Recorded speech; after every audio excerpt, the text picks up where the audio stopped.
নবী মুসা আলাইহিস সালাম আবার অবাক কাণ্ডে জিজ্ঞেস করলেন, ও রব্বুল আলামিন আল্লাহ, আমি ঘোষণা দিলাম বটে, এখনো তো মাজলিস থেকে কোন মানুষকে বের হতে দেখলাম না, আবার দেখলাম আসমান থেকে বৃষ্টি বর্ষণ হয়ে গেল।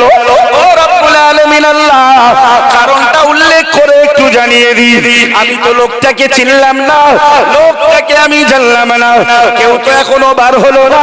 আপনার পক্ষ থেকে আসমান থেকে পানির ফোঁটা নাযিল হয়ে গেল। আল্লাহ পাকের নবী মুসা কালিমুল্লাহ আলাইহিস সালামকে আমার আল্লাহ দেখে বললেন, ও নবী মুসা আলাইহিস সালাম, যে মানুষটার জন্য বৃষ্টি বর্ষণ বন্ধ ছিল, ওই মানুষটার জন্যই আমি আল্লাহ আবার বৃষ্টি নাযিল করে দিলাম। কেমন? বললো, আমার বান্দা মন থেকে ইস্তেগফার করেছে, ওই মজলিস আমি আল্লাহর দরবারে সেটি কবুল ও মঞ্জুর হয়ে গেছে। সুবহানাল্লাহ বলেন। তো বললো, আল্লাহ, মুসা নবী আদরের নবী, তো ফের আদর করেছে। জিজ্ঞেস করছে, আল্লাহ, তো লোকটার একটু জানলাম না, দেখলাম না, এটা কেমন না? বললো, শোনো মুসা, 40 বছর ধরে যে লোকটার অন্যায়, অপরাধ, ত্রুটি, বিচ্যুতি, গুনাহ, আমার অবাধ্যতাকে আমি লুকিয়েছি, আজকে তাকে ক্ষমা করে দিয়েছি। সুতরাং তার নামের প্রচার প্রকাশ আমি কখনোই ঘটাতে পারি না।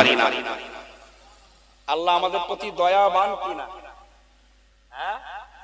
এবং আল্লাহ তাআলা বললেন, আমার বান্দার ত্রুটি বিচ্যুতিকে গোপন করায় এটাই আমার জাতীয় স্বভাব। মন খুলে বলেন, এটা আমি আমার বান্দার সঙ্গে আমার একান্ত ব্যাপার। মুসা, এতে তুমি নাক গলিও না।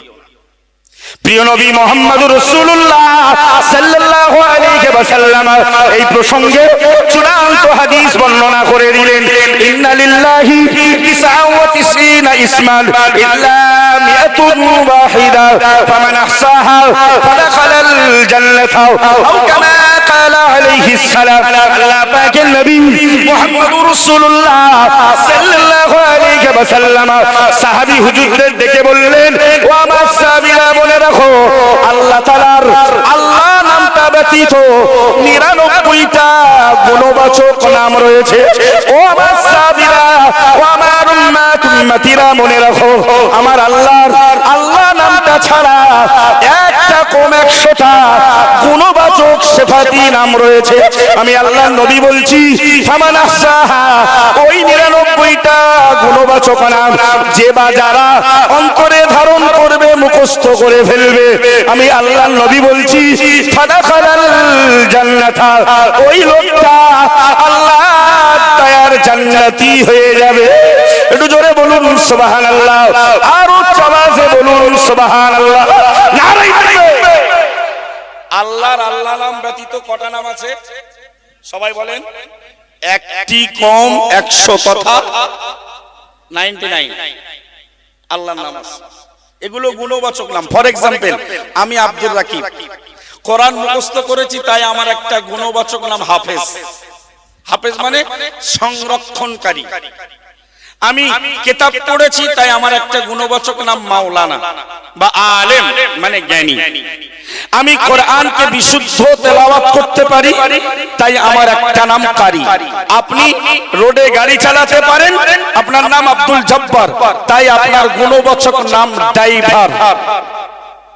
আপনি চাষ করতে পারেন, আপনার নাম আব্দুল মুজিদ, আপনার গুণবাচক নাম চাষী। বুঝতে অসুবিধা হচ্ছে? তাহলে প্রত্যেকের একটা জাতীয় নাম থাকে, আবার কিছু গুণবাচক, তার ভেতরে যে গুণগুলো আছে। চোরকে গুণবাচক নাম আমরা বলি চোর, যারা চুরি করে। ঠিক বলছি ভাই? তো আল্লাহর 99টা নাম আছে। নবী বললেন, জান্নাতে যাবার অনেকগুলি মাধ্যমের ভেতরে একটি মাধ্যম হলো ওই 99টা নাম, রহমান, রহিম, গফফার, খালেক, মালিক, জব্বার, সাত্তার, আজিজ। এইগুলো যারা মুখস্থ করে সিনায় ধারণ করবে, এই লোকগুলো আল্লাহর দয়ার জান্নাতে চলে যাবে। জোরে বলে জান্নাতে যাবার আর একটা সূক্ষ্ম পয়েন্ট। এখন আমার বক্তব্য হলো, আল্লাহর ওই 99টা গুণবাচক নামের ভেতরে একটা নাম আছে সাত্তার। সাত্তার কথার অর্থ হলো দোষ ত্রুটি গোপনকারী। সুবহানাল্লাহ। আমি আগে হাদিসে পড়েছি মান সাতারা মুসলিমান, ওই সাতারা থেকে এসেছে সাত্তার। সাতারা যে মুসলমানের দোষ ত্রুটিকে গোপন করবে, আল্লাহ কিয়ামতের দিন তার দোষ ত্রুটিকে গোপন করবেন। এই জন্য যে আল্লাহর নাম কি সাত্তার। আমরা দেখলাম মুসা নবীর পিরিয়ডে দুনিয়াতেও আল্লাহ দোষ গোপন করেছেন। জোরে বলুন। নবী মুসা জানতে চাইলেন আল্লাহ লোকটা কে, আমি তো চিনলাম না। ক্ষমা হয়ে গেল, ওর জন্য বৃষ্টি বন্ধ ছিল, তার জন্য বৃষ্টি হলো। লোকটাকে বলল শোনো মুসা, আমি 40 বছর ধরে যার নামটা গোপন রেখেছি, আজকে তাকে ক্ষমা করার পরে তার নামটা তোমার কাছে আমি ফ্ল্যাশ করতে পারি না। জোরে বলুন। আল্লাহ আমাদের প্রতি দয়ালু, সুতরাং আমরা বেশি বেশি করে ইস্তেগফার করি, আল্লাহর কাছে ক্ষমা চাই। আল্লাহ চাইলে আসমান থেকে মুষলধারে বৃষ্টি হবে। এটা কোরআনের নির্দেশ। নবী মুসা আলাইহিস সালামের সালাতুল ইস্তিসকার মজলিসে ওই গুনাহগার 40 বছরের গুনাহগারের ইস্তেগফারের বিনিময়ে আল্লাহ বৃষ্টি নাজিল করে দিলেন। এই তাপপ্রবাহ থেকে আমরা বেঁচে যাব। আমার বক্তব্য ওই জায়গা নয়। নবী করিম সাল্লাল্লাহু আলাইহি ওয়াসাল্লাম তিনি হাদিসে বোঝালেন মুসলমান মুসলমানের ভাই, মুসলমান মুসলমানের উপর অত্যাচার করবে না, অত্যাচারের হাতে তুলে দেবে না। মুসলমান মুসলমানকে উপকার করলে আল্লাহ তাকে উপকার করে। মুসলমান মুসলমানের মাথা থেকে দুনিয়ার বোঝা নামালে আল্লাহ কিয়ামতের দিন তার মাথা থেকে আখিরাতের বোঝা নামিয়ে দেবেন। মুসলমান মুসলমানের দোষ ত্রুটি গোপন কিয়ামতের মহা ময়দানে আল্লাহ তার দোষকে গোপন করে দেবেন। জোরে বলুন। অন্য হাদিসে নবী বলেছেন আল মুমিনু লিল মুমিনি কাল বুনিয়ান।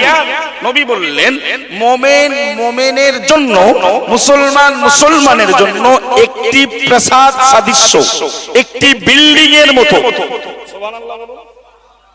একটি বিল্ডিং এর যেমন একটা অংশ আরেকটা অংশকে মজবুত করে, শক্তিশালী করে, একজন মুসলমান আরেকজন মুসলমানকে শক্তিশালী করে। সুবহানাল্লাহ। একজন মুসলমান আরেকজন মুসলমানকে মজবুত করবে। পিছিয়ে পড়েছে, অভাব, দুর্দশা, অসহায়, তাকে চাঙ্গা করে দেবে। সুবহানাল্লাহ। প্রিয় নবী আমার অন্য একটি হাদিসে বর্ণনা দিলেন, সাহাবীরা মনে রাখো, লা তাদখুলুল জান্নাতা ওয়াল্লাযী নাফসি বিয়াদিহি, লা তাদখুলুল জান্নাতা হাত্তা তুমিনু। আল্লাহর নবী বললেন যে রবের হাতেই আমার জান রয়েছে, ওই রবের নামের শপথ করে বলছি, লা তাদখুলুল জান্নাতা, ও মুসলমান ঈমানদার সাহাবীরা তোমরা জান্নাতে যেতে পারবে না হাত্তা তুমিনু, যতক্ষণ না তোমরা ঈমানদার হবে। একটু জোরে বলুন সুবহানাল্লাহ। এই হাদিসটা বুঝুন, হাদিসের থিওরিটা বুঝতে হবে। নবী বললেন যার হাতে আমার প্রাণ, মানে যিনি আমাকে সৃষ্টি করেছেন এবং যিনি আমাকে মৃত্যু দেবেন, আমি সেই সত্তার নামের শপথ করে বলছি, তোমরা কখনোই জান্নাতে যেতে পারবে না যতক্ষণ না প্রকৃত মুমিন হবে। এখন আপনাদের ভেতরে এটা ক্যালকুলেশন হচ্ছে যে প্রকৃত মুমিনটা কি থাকে। আল্লাহ নবী বললেন ওয়ালা তুমিনু হাত্তা তাহাব্বু, তোমরা অতক্ষণ প্রকৃত মুমিন হতে পারবে না যতক্ষণ না তোমরা একে অপরের সঙ্গে ভালোবাসা গড়ে তুলবে। সুবহানাল্লাহ। আলোচনার সঙ্গে হাদিস মিল আছে না? আলোচনার সঙ্গে হাদিসের মিল আছে না? নাই। অল ইন্ডিয়া সুন্নাতুল জামাতের মুফতি সাহেবের যারা ভক্ত সহচরবৃন্দ, তাদের আলোচনা এই জন্য মন দিয়ে শুনতে হয়। গজল বলে সময় পাস করে না, বাবারা মারা করে সময় পাস করে না, দাদুর কাহিনী বলে ওরা কোরআন আর হাদিস বলতে অভ্যস্ত। সুবহানাল্লাহ। বাঁশঝাড়ির লোকে গৌরবময়, তারা সৌভাগ্যবান যে সেখানে অল ইন্ডিয়া সুন্নাতুল জামাতের বীজ বপন করা হয়েছে। এটা শোনাই সোহাগ। আমরা আলোচনার মুকদ্দমায় ভূমিকাতে কোরআনের আয়াত পড়ি এক, আলোচনা করি আর এক। এই তালে আমরা তালে বিশ্বাস করি। এটা আল্লাহ পাকের শুকর, এটা মুজাদ্দিদুল জামানের দেখানো রাস্তা, আল্লামা হুজুরের দেখানো রাস্তা। সুবহানাল্লাহ। আল্লামা হুজুরের একটা এই পাতি আলেম যারা, মানে কোন রকম ডিগ্রিধারী আলেম, ওরাও ওয়াজ নসিহত করে, কণ্ঠ ভালো, লোকে দাওয়াত করে। তো ওদের জন্য আল্লামা হুজুর একটা স্পেশাল বাংলা ভাষায় কিতাব লিখেছেন, বইটার নাম ওয়াজ শিক্ষা। বাংলা ভাষায় একদম সাবজেক্ট ছাড়া কোনো ওয়াজ নেই।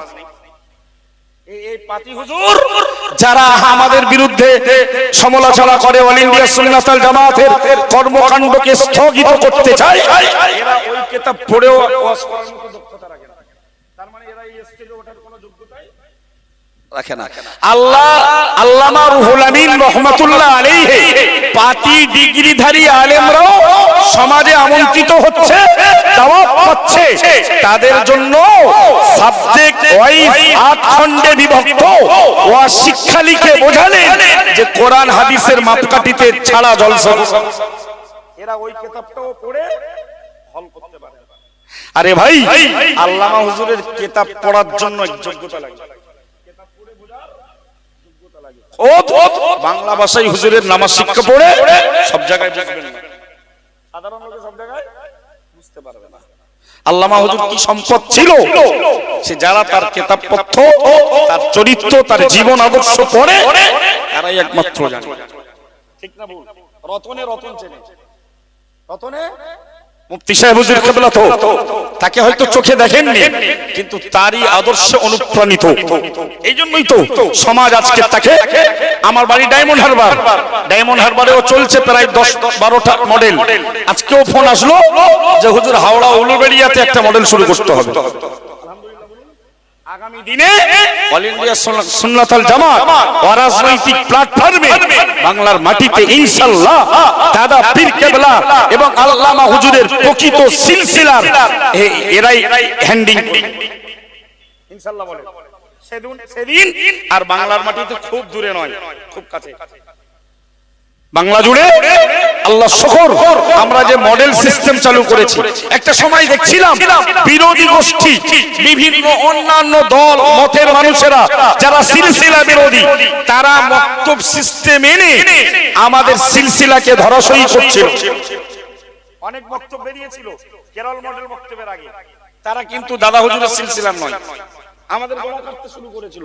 ঠিক সেই রকম জায়গায় দাঁড়িয়ে মহামান্য মুফতি আব্দুল মাতিন সাহেব হুজুর একটা নতুন মক্তব সিস্টেম এনে ফুরফুরা সিলসিলার মান রক্ষা করে বিরোধী গোষ্ঠীকে বিতাড়িত করতে পেরেছে। সুবহানাল্লাহ। এরপরেও আমাদের গালমন্দ করা হয়, আলহামদুলিল্লাহ।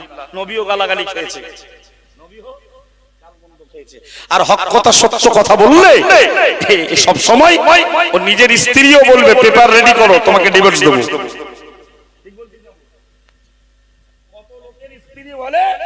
যা তোর বাড়িতে যাব না, পেপার চলে যাবে।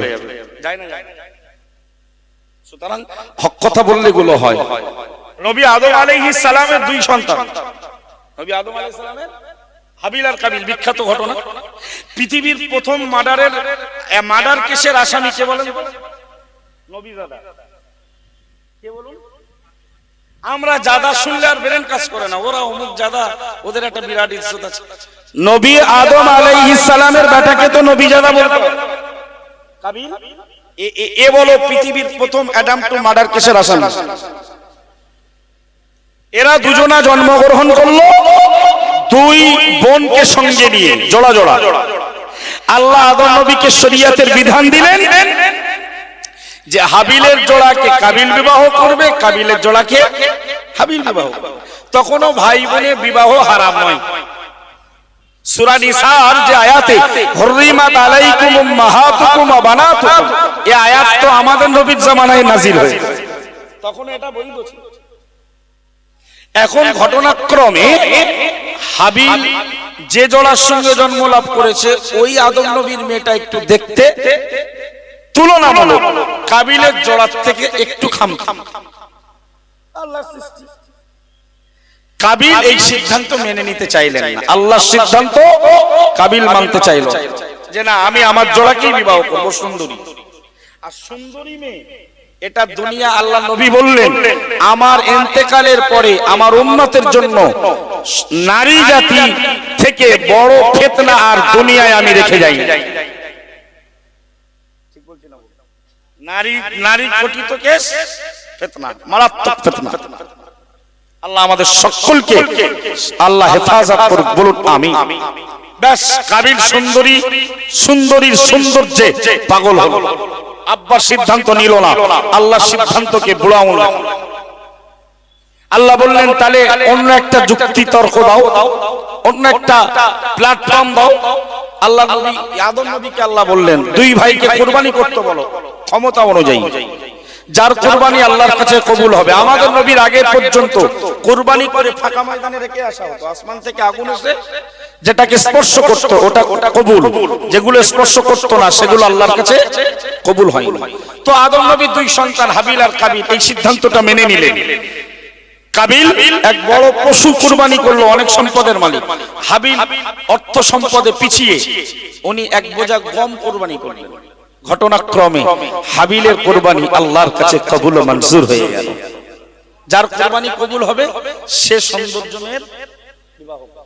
কোরআন শরীফে আমাদেরকে শিক্ষা দেওয়ার জন্য আল্লাহ ওই ঘটনা উল্লেখ করে দিলেন, ওয়াতলু আলাইহিম নাবা ইবনাই আদম বিল হাক্কি। আমার আল্লাহর নবীকে ওহী নাযিল করে আল্লাহ বললেন, ও নবী মুহাম্মদুর রাসূলুল্লাহ সাল্লাল্লাহু আলাইহি ওয়াসাল্লাম, তুমি তোমার উম্মত দিগকে আদম নবীর দুই সন্তানের ঘটনা সত্যতার সঙ্গে শুনিয়ে দাও। একটু জোরে বলুন সুবহানাল্লাহ। আল্লাহ কোরআনে ঘটনাটা বলেছে, কি ঘটনা? ঈদ কররাবা কুরবান, যখন তারা দুই ভাইয়ে কুরবানি করতে উদ্যত হলো, আল্লাহ পরেই বললেন ফাতুকুবিলা মিন আহাদিহিমা, তাদের দুজনের ভেতরে একজন তথা হাবিলের কুরবানি আল্লাহর কাছে কবুল হয়ে গেল। জোরে বলুন। ওয়ালাম ইতাকাব্বাল মিনাল আখার, দ্বিতীয় জন তথা কাবিলের কুরবানি আল্লাহর কাছে কবুল হলো না। কাবিলের কুরবানি আল্লাহ পরেই বললেন ইন্নামা আতাকাব্বালুল্লাহু মিনাল মুত্তাকিন। এটাও আমার আলোচনার বাইরে নয়, সামনে কুরবানি। যারা কুরবানি দাতা আছেন মনের ভেতরে আল্লাহর ভয় রাখুন। কত বড় কুরবানি, কত টাকার কুরবানি দিচ্ছেন, এটা যেন উদ্দেশ্য না হয়ে যায়, সব বকাস হয়ে যাবে, সব বেকার হয়ে যাবে, সব লন্ডভন্ড হয়ে যাবে। আল্লাহ বললেন অন্তরে যাদের আমার ভয় রয়েছে তাদের কুরবানি আল্লাহ কবুল করে নেন। জোরে বলি। কাবিল যখন যুক্তি তর্কে সব জায়গায় হেরে গেল, থমনাবাজারি করলেন। দেখবেন যারা যুক্তিতে তর্কতে বিচারে হেরে যায়, এইবারেও লাঠির বল, শক্তির বল, নেতৃত্বের বল দেখায়, থমনা চালায়, ঠিক না? ব্যাস সেম ঘটনা ঘটে গেল।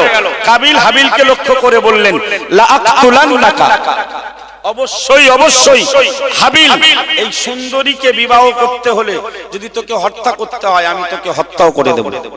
নাউজুবিল্লাহ। নবী জাদা, কোন জাদা শুনে যেন বিরাট নেচে উঠবেন না, কোন জাদা শুনে যেন লাফাবেন না।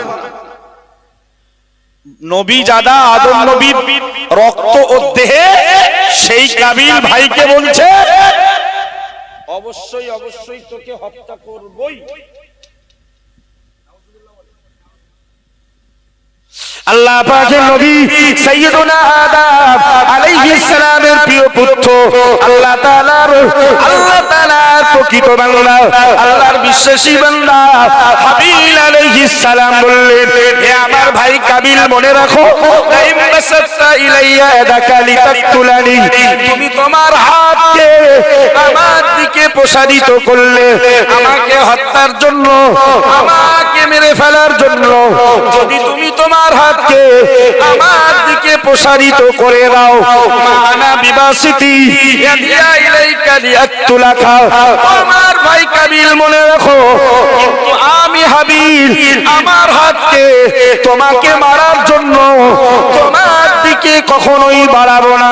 কারণটা মনে রাখো, ইন্নী আখাফুল্লাহ রাব্বাল আলামিন, আমি আদমের বেটা হাবিল, আমি বিশ্ব জগতের পালনকর্তা আল্লাহকে ভয় করি। জোরে বলুন, আর জোরে বলুন সুবহানাল্লাহ।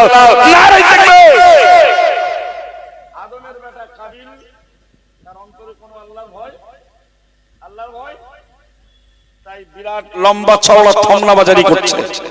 আর সেই বংশেরই ছেলে হাবিল আলাইহিস সালাম ভাইকে যোগ্য জবাব দিলেন, তুই আমার মারার লক্ষ্যে তোমার হাত আমার দিকে বাড়ালেও আমি আমার হাতকে তোমার মারার লক্ষ্যে বাড়াবো, কারণ ইন্নী নিশ্চয় আমি আখাফুল্লাহ ভয় করি আল্লাহকে রব্বুল আলামিন যিনি বিশ্ব জগতের লালন পালন কর্তা। জোরে বলে, দুনিয়ার জাদাদের ভেতর থেকে আল্লাহর ভয় হারিয়ে গেছে, তাই নেতৃত্ব আর গদির লোভে এ কাফের সে মুশরিক এ বয়কট গদি চলে যাবে। কথা বুঝছেন না? নবীজাদার যদি অবস্থা এই হয়, আর পীরজাদা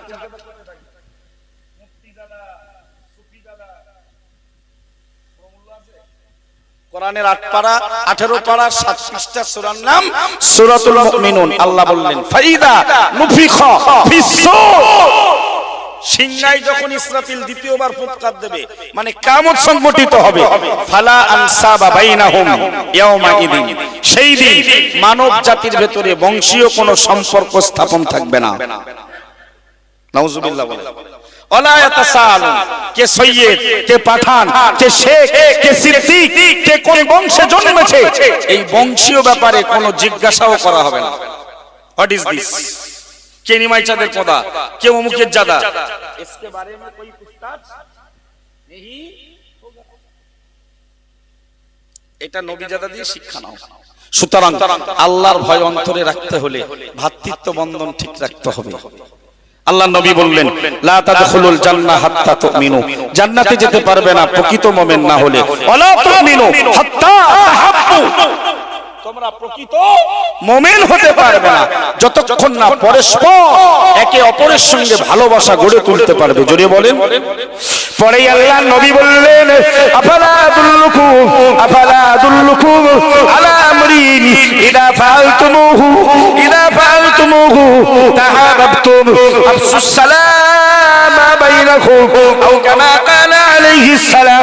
আল্লাহ পাকের নবী মুহাম্মদুর রাসূলুল্লাহ সাল্লাল্লাহু আলাইহি ওয়াসাল্লাম সাহাবীদেরকে ডেকে বললেন, ও আমার সাহাবীরা, মনে রাখো তোমরা ঈমানদার না হলে জান্নাতে যেতে পারবে না।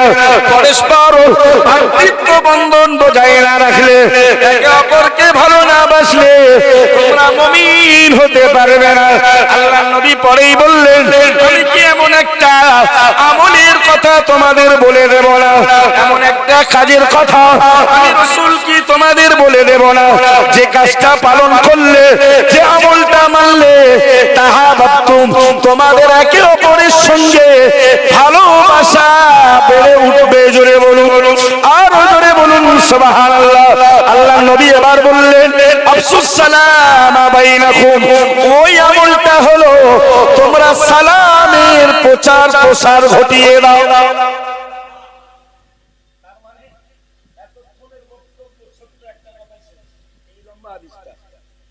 তোমরা জান্নাতে যেতে পারবে না মুমিন না হলে, মুমিন হতে পারবে না ভালোবাসা গড়ে না তুললে। পরে নবী বললেন এমন একটা আমাল, এমন একটা কাজ, এমন একটা কর্মের কথা কি বলবো না, যেটা পালন করলে তোমাদের ভালোবাসা অটোমেটিক তৈরি হবে। বলেই নবী কাজটার কথা বললেন আফসুস সালামা বাইনাকুম, তোমরা একে অপরের প্রতি সালামের প্রচার প্রসার ঘটাও। যত বড় শত্রু হোক সামনে যদি আসে আসসালামু আলাইকুম ওয়া রাহমাতুল্লাহি ওয়া বারাকাতুহু, শত্রুতা বোর্ডে ডাস্টার দিয়ে যেমন মুছে দেওয়া হয়, এই সালামের কালিমা শুনলে তার অন্তর থেকে শত্রুতা দূর হবে না? হবে না? চেষ্টা করা যাবে ইনশাআল্লাহ? মন খুলে বলবেন না? সবাই একসঙ্গে বলুন ইনশাআল্লাহ। যত শত্রু হোক জানে সালাম দিলেও নরম হতে। আরে আপনি কি জানেন মুসলমানের অভিবাদন, ওয়েলকাম, স্বাগতম বার্তা, সালাম, আপনি যখন জান্নাতে যাবেন সেখানকার অভিবাদন বার্তা, আপনি যখন জান্নাতে যাবেন, জান্নাতে একদল ফেরেশতা রেড কার্পেট, গ্রিন কার্পেট বিছিয়ে অপেক্ষা করবে। জান্নাতীরা যাবে, গেটের সামনে দাঁড়িয়ে বলবে সালামুন আলাইকুম তিবতুম ফাদখুলুহা খালিদিন। সুবহানাল্লাহ বলে, মন খুলে বলে সালামুন আলাইকুম, হে জান্নাতীরা দল, তোমাদের উপরে শান্তি শান্তি শান্তি। তোমরা আনন্দ খুশি ভোগ করো, ফাদখুলুহা খালিদিন। আর আল্লাহ দয়ার জান্নাতের যে দরজা দিয়ে মন চায় তোমরা প্রবেশ করে যাও। জোরে বলুন। দুনিয়া মুসলমান মুসলমানকে সালাম দেবে, আর জান্নাতের ভিতরে জান্নাতে যাবার সময় আমাদেরকেও একদল ওয়েলকাম দেওয়ার জন্য, অভিনন্দন দেওয়ার জন্য রেড কার্পেট সবুজ কার্পেট বিছিয়ে তারা আমাদের জন্য অপেক্ষা করে। তারা দুনিয়ার সাধারণ মানুষ নয়, তারা আল্লাহ পাকের মালাইকাতুল ফারিস্তা। জোরে বলবেন। সালামের প্রচার ঘটান, দেখবেন ভাই ভাইয়ের সঙ্গে ভালোবাসা গড়ে উঠবে, স্বামী স্ত্রীর সঙ্গে একটা আলাদা মহব্বত তৈরি হবে। আজকেই বাড়িতে গিয়ে স্ত্রীকে সালাম দেন, আসসালামু আলাইকুম। জীবনেও যারা দেন দেখবেন স্ত্রীর আপনার প্রতি একটা আলাদা মায়া জন্মে যাবে। সুবহানাল্লাহ বলেন। প্রিয় নবীর দরবারে একজন সাহাবী এসে জিজ্ঞেস করলেন, ইয়া রাসূলুল্লাহ, ইয়া হাবিবাল্লাহ, হুজুর, আইয়ুল আমালি ফিল ইসলাম, ইসলামের ভেতরে সবথেকে ভালো কাজ কি? আল্লাহ পাকের নবী মুহাম্মদুর রাসূলুল্লাহ সাল্লাল্লাহু আলাইহি ওয়াসাল্লাম গ্রাম্য সাহাবীকে জবাব দিয়ে বললেন, তুতিমুত তাআমা, তুতিমুত তাআমা। না না না না না, ইসলামের ভেতরে সবথেকে ভালো আমাল আল্লাহর নবী বললেন না নামাজ পড়া, তাহাজ্জুদ পড়া। আল্লাহর নবী ইসলামের ভেতরে সবথেকে ভালো আমাল হিসাবে রোজার কথা বললেন না, হাজার হাজার টাকা খরচ করে কুরবানির কথা নবী আমার বললেন না। ও নবীর উম্মতি, বাশারির লোকে মনে রাখুন, প্রিয় নবী মুহাম্মদুর রাসূলুল্লাহ সাল্লাল্লাহু আলাইহি ওয়াসাল্লাম আল্লাহ পাকের নবী তিনি সাহাবীদেরকে বললেন না ইসলামের ভেতরে সবথেকে ভালো আমাল 4.5 লক্ষ টাকা ব্যয় করে হজ করা। আল্লাহ পাকের নবী মুহাম্মদুর রাসূলুল্লাহ সাল্লাল্লাহু আলাইহি ওয়াসাল্লাম বললেন, ক্ষুধার্ত মানুষকে খানা খাওয়ানো, এটাই তো ইসলামের সবথেকে ভালো আমাল। এই পিকা বক্তা এমনি ঘুমাবে, রজওয়ালি সাহেব এসে এই পিকাবে জলসা করতে পারবে না, আস্তে যে ভাই মন খুলে বলো। কত বড় কথা, সব কথা তো আমাদের জন্য। আমরা তো সবাই অধিকাংশ গরিব গোরাবা। আল্লাহ নবী তো আমাদের দিকেই তাকিয়ে বললেন, ক্ষুধার্তকে খানা খাওয়াতে পারলে, তৃপ্তি করতে পারলে আপনি ইসলামের সবথেকে ভালো আমাল করেছেন। দুরন্ত কথা না বাবু, অনেক বড় কথা না বাবু। নবী স্বার্থপর সেলফিশ নবী ছিলেন না, জাতির কল্যাণ তার কল্যাণ। জোরে বলুন। এক নম্বরে এই কথাটা বললেন যে ক্ষুধার্তকে খানা খাওয়াও, এটা ইসলামে গ্রেট আমাল। প্রিয় নবী পরে বললেন, সাহাবী জিজ্ঞেস করলেন, একজন গ্রাম্য মানুষ বললেন, ইয়া রাসূলুল্লাহ, হাবিবাল্লাহ, হুজুর, ইসলামের ভেতরে সবথেকে ভালো আমাল কি হতে পারে? আল্লাহর নবী বললেন, তুতিমুত তাআমা, মানুষকে খানা খাওয়ানো। দ্বিতীয় নম্বরে নবী আমার বললেন, অতকরিউস সালামা আলা মান আরাফতা ওয়া আলা মান লাম তারিফ, আও কামা ক্বালা আলাইহিস সালাম। আল্লাহ পাকের নবী মুহাম্মদুর রাসূলুল্লাহ সাল্লাল্লাহু আলাইহি ওয়াসাল্লাম বললেন, ও সাহাবী মনে রাখো, চেনা অচেনা মুসলমানকে সালাম দেওয়া, এটাই তো ইসলামের সবথেকে বড় আমাল। ভালোবাসা গড়ে উঠবে সালাম। নবী বললেন ইসলামের সবথেকে বড় আমাল হলো কি বলুন? চেনা অচেনা লোককে সালাম দেওয়া। সুবহানাল্লাহ। সালামের গুরুত্ব আছে না? খানা খাওয়ানোর কথা বললেন, খানা খাওয়ালে ওতে ভ্রাতৃত্ব বন্ধন। বোন গরিব, যদি দাওয়াত করে একটু কাপড় দেন, খাওয়ান, ভ্রাতৃত্ব বন্ধন থাকবে না যাবে? শালা বাবুরা অভাব, একটু তাদেরকে যদি দেখভাল করেন, ভ্রাতৃত্ব যাবে না থাকবে? পাশের প্রতিবেশীর খাওয়া হয় না, একটু যদি দান খায়রাত করেন, ভ্রাতৃত্ব থাকবে না যাবে? নবী এই কথাটাই বললেন, খানা খাওয়াও, যাদের খাওয়া হয় না ওদের খাওয়াও। আমরা যারা মাথায় তেল আছে, যারা ভালো লেবাস পোশাক পরে, হুজুর দেখলে বেরেল কাজ করে না, শুধু তসকরি, তেলা মাথায় তেল দিতে ভালোবাসে। হুজুরের কাছে যদি একটু মর্যাদা হয়, এতিমের মাথায় যদি শুধু হাত রাখেন, হাত রাখেন, আল্লাহ নবী বললেন, হাতের তলায় যত চুল তত সব। সুবহানাল্লাহ। এতিমকে দেখভাল করলে, দুস্থ অসহায়দের খাওয়াতে পারলে, এটা ইসলামের একটা বৃহৎ আমল। আর নবী বললেন সালাম দিলেও ভ্রাতৃত্ব বন্ধন টিকে থাকে। নবী হাদিসে কি সুন্দর করে ভ্রাতৃত্ব বজায় রাখার কথা বললেন, লা ইয়াহিল্লু লিমুসলিমিন আন ইয়াহজুরা ফাওকা সালাস আন ইয়াহজুরা আখাহু ফাওকা সালাসিন। খুব গুরুত্বপূর্ণ হাদিস। এই হাদিসে 50% লোকে ধরা পড়ে যাওয়ার সম্ভাবনা। নবী বললেন মুসলমানের জন্য বৈধ নয় 3 দিনের ঊর্ধ্বে কোন মুসলমান ভাইয়ের সঙ্গে সম্পর্ক বিচ্ছেদ রাখা। মার পেটের ভাই এরা মুখ তুলে তাকায় না, কেউ মিটিয়ে নিতে চাচ্ছে, দাওয়াত দিচ্ছে, যায় না। বউ স্ত্রী বারণ করতেছে না, যাওয়া যাবে। অক্সিজেন বেগমের কথা কার্যকার্য, ঠিক বলছি। নবীর স্পেশাল সহিহ হাদিস, লা ইয়াহিল্লু লিমুসলিমিন আন ইয়াহজুরা আখাহু ফাওকা সালাস। বাসজারি হিফজুল কোরআনের প্রাঙ্গণ থেকে বার্তা নিয়ে বাড়ি ফেরেন, 3 দিনের ঊর্ধ্বে কোন মুসলমান ভাইয়ের সঙ্গে সম্পর্ক ছিন্ন রাখা কোন মুসলমানের পক্ষে হালাল নয়, বৈধ নয়, জায়েজ নয়, এটা হারাম। সুবহানাল্লাহ বলেন। আল্লাহর নবী আমাদের জন্য এটা চূড়ান্ত হাদিস। আমরা অনেক সময় দেখি ওই দুইজন যাদের সঙ্গে 3 দিনের ঊর্ধ্বে সম্পর্ক বিচ্ছেদ, কোন কারণবশত এলতাকিয়ান, দুজন এক জায়গায় হয়েছে। ধরো দুই ভাইয়ের ঝগড়া, বাপের জমি ভাগ হচ্ছে, মাল এক জায়গায় হবে না, জমির কোনা বুঝে নেবে, আল বুঝবে, দুজন এক জায়গায়। ফর এক্সাম্পল, বড় আর মেজর ঝগড়া, সেজ ভাইয়ের বাড়িতে একটা বিয়ের অনুষ্ঠান, দুই মাল। আল্লাহর নবী হাদিস সেটাও বলেছেন যে দুজনে এক জায়গায় অশুদ্ধ হাদা অশুদ্ধ হাদা, এক মাল এইদিকে তাকিয়ে আছে আর এক মাল কেউ কারোর মুখোমুখি। হাদিসের ভাষা ভাই, গল্প বলি না। এসব হাদিস 35,000 40,000 55,000 এর নাড়া দিলেও চলবে না, কারণ ভেতরে নেই তো মাল। এসব হাদিস ব্র্যান্ড খুঁজলে পাওয়া যাবে না। বাসজারির লোকের কাছে হতে পারে, এই অল ইন্ডিয়া সুন্নাত আল জামাতের ভক্ত হওয়ার কারণে, মহব্বত করার কারণে এই সমস্ত দুরন্ত হাদিস আল্লাহ বলা আর শোনার তৌফিক দিয়েছেন। বলুন আলহামদুলিল্লাহ।